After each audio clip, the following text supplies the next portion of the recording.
Nation समाचार सुनने वाले सभी दर्शकों को अमरजीत का प्यार भरा नमस्कार, सत श्री अकाल, अस्सलाम वालेकुम और या अली मदद। सुनिए इस हफ्ते के मुख्य समाचार। भारतीय वायुसेना का AN-32 परिवहन विमान शुक्रवार सुबह लापता हो गया। विमान सुबह 8:30 बजे चेन्नई के तंबारम से उड़ान भरा और इसे 11:30 बजे पोर्ट ब्लेयर पर उतरना था। विमान में चालक दल के 6 सदस्य समेत 29 लोग सवार थे। लापता विमान के बारे में पता करने के लिए नौसेना, कोस्ट गार्ड और वायुसेना ने मिलकर सर्च ऑपरेशन शुरू कर दिया है। पोत परिवहन क्षेत्र में सुधार की धीमी रफ्तार से नाराज केंद्रीय मंत्री नितिन गडकरी ने अफसरों से अपनी सोच बदलने तथा विभिन्न बाधाओं एवं लाल फीताशाही दूर करने को कहा। चीन और पाकिस्तान की सेना ने POK के पास पहली बार संयुक्त गश्त की है। यह संयुक्त गश्त चीन के शिनजियांग प्रांत से पाकिस्तान के कब्जे वाले कश्मीर को जोड़ने वाली सीमा के पास की गई है।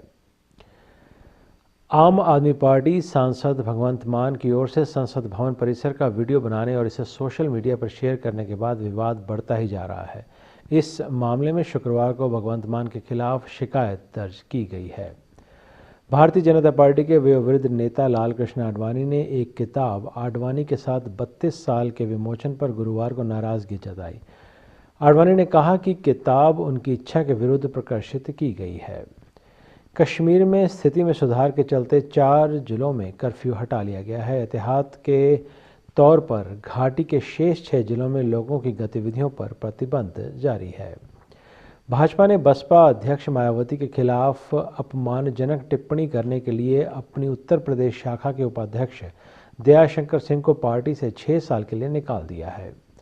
केंद्रीय मंत्री उमा भारती ने प्रशासनिक कामकाज में हिंदी के इस्तेमाल की हिमायत करते हुए कहा कि यह शर्मनाक है कि आज़ादी के 68 साल बाद भी देश के लोग अंग्रेजी भाषा की गुलामी से खुद को अब तक मुक्त नहीं करा पाए हैं। राष्ट्रीय हरित अधिकरण ने शहर में ध्वनि प्रदूषण फैलाने वालों पर डंडा चलाया और प्रेशर हॉर्न का इस्तेमाल करने एवं अपने वाहनों से साइलेंसर हटाने वालों पर 5,000 रुपये जुर्माने की घोषणा की।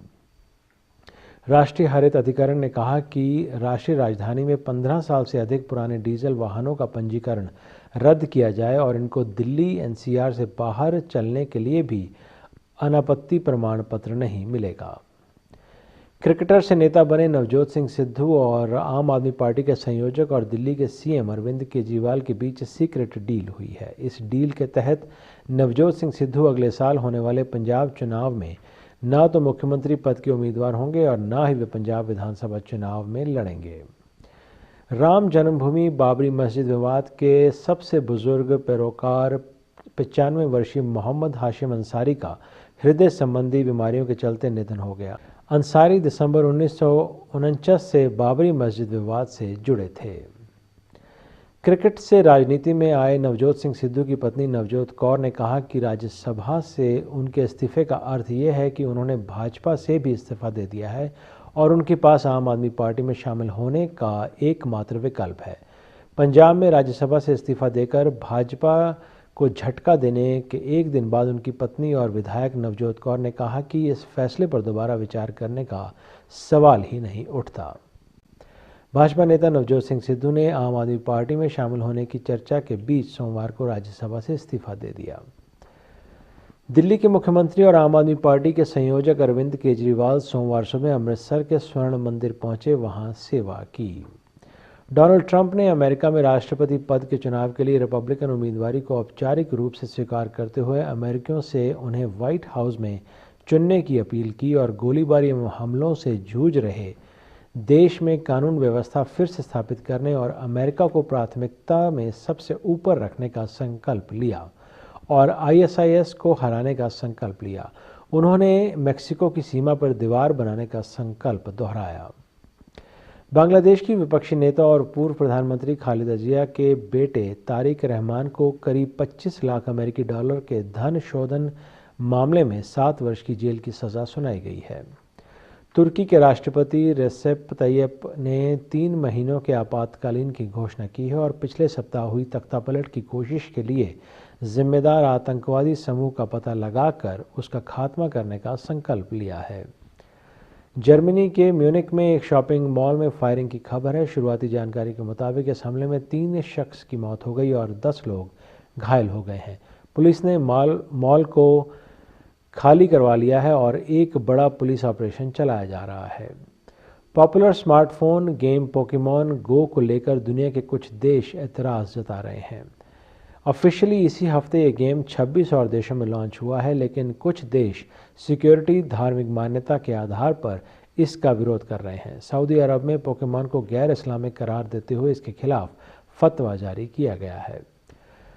अमेरिका में रिपब्लिकन पार्टी के राष्ट्रपति पद के उम्मीदवार डोनाल्ड ट्रंप के लिए उस वक्त शर्मिंदगी की स्थिति पैदा हो गई जब उनकी पत्नी मेलानिया पर आरोप लगा कि उन्होंने रिपब्लिकन नेशनल कन्वेंशन में जो भाषण दिया उसका एक बड़ा 2008 के मिशेल ओबामा के संबोधन का था, जिसे मेलानिया ने हूबहू उठा लिया। ऑस्ट्रेलिया के आम चुनाव में मामूली अंतर से मिली जीत के बाद मैल्कम टर्नबुल ने दूसरे कार्यकाल के लिए प्रधानमंत्री पद की शपथ ग्रहण की। उन्होंने कैबिनेट की टीम बनाई है। तुर्की ने तख्तापलट के संदिग्ध साजिशकर्ताओं के खिलाफ कड़ी कार्रवाई में लगभग 9,000 अधिकारियों को बर्खास्त कर दिया है। वायुसेना के पूर्व प्रमुख ने इस विफल हुए तख्तापलट के प्रयास की साजिश रचने की बात से इनकार कर दिया है। मोरक्को के शाह मोहम्मद 6 ने यह घोषणा की है कि उनका देश 32 साल पहले छोड़ो अफ्रीकी संघ में एक बार फिर शामिल होना चाहता है। मोरक्को ने पश्चिमी सहारा को एक सदस्य के रूप में स्वीकार किए जाने के विरोध में यह ब्लॉक छोड़ दिया था। तुर्की ने पिछले दिनों हुई तख्तापलट की साजिश को लेकर 60,000 से अधिक लोगों को हिरासत में ले लिया है और यह संख्या आगे बढ़ सकती है। विश्व की सैर पर निकले सौर विमान सोलर इम्पल्स 2 की अंतिम चरण की यात्रा पायलट का स्वास्थ्य खराब होने की वजह से स्थगित हो गई है। आखिरी दौर की यात्रा में विमान को संयुक्त अरब अमीरात रवाना होना था। भारत के हैदराबाद निवासी रोहित खंडेलवाल ने मिस्टर वर्ल्ड 2016 का खिताब अपने नाम ले लिया है। यूके के साउथ पोर्ट थिएटर में हुए फिनाले में मिस्टर वर्ल्ड के खिताब के साथ रोहित ने mister world multimedia award, mister world talent, mister world sports जैसे कई टाइटल्स अपने नाम किए। रजनीकांत स्टारर कबाली शुक्रवार को दुनिया भर की 9,000 स्क्रीन्स पर रिलीज हो गई। चेन्नई के एक थिएटर ने सुबह 4 बजे का शो रखा। टिकट की उम्मीद में लोग आधी रात से कतार में दिखे। एक शख्स ने 14,000 रुपये में टिकट लिया। मूवी में जैसे ही रजनीकांत का सीन आया, फैंस ने स्क्रीन पर फूल चढ़ाए, घुटनों के बल बैठ गए और रजनीकांत ने इस फिल्म में मसीहा का किरदार निभाया है। फिल्म में मजदूरों की समस्याओं को एक अनोखे रूप में दिखाया गया है। पाकिस्तानी सोशल मीडिया सेलिब्रिटी कंदील बलोच की हत्या की जांच कर रही पुलिस ने सरकार को वादी बनाया है। इसने उसके परिवार के सदस्यों के लिए उसके भाई सहित हत्यारों को माफ़ करना संभव बना दिया है। मॉडल के भाई ने परिवार की झूठी शान की खातिर उसकी हत्या करने की बात कबूली है। किसी वक्त लाखों दिलों पर राज करने वाली पार्श्व गायिका मुबारक बेगम का लंबी बीमारी के बाद अपने ही घर में निधन हो गया। वह 80 वर्ष की थी। इसी के साथ आज के एशियन समाचार यहीं समाप्त होते हैं। अगले हफ्ते आज के दिन इसी समय सुनना न भूलिए एशियन समाचार। तब तक के लिए अमरजीत को आगे दीजिए। नमस्कार, सत श्री अकाल, अस्सलाम वालेकुम और या अली मदद।